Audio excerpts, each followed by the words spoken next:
İran kinematografiyasında fərqli bir təcrübə olan Dəri filmi Bəhmən və Bəhram Ərk qardaşlarının rejissorluğu ilə Azərbaycan dilində çəkilir.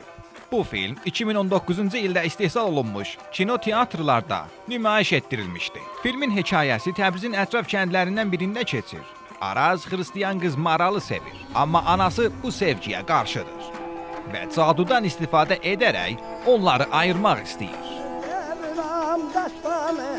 Filişimler çıkır boşa, baş olursun hamdastanı. Sevgililer mevzudası, sevgililer mevzudası. Senari Ərk qardaşları tərəfindən Azərbaycan nağıllarının yenidən əl alınması və onları yeni yanaşma ilə qələmə alınır.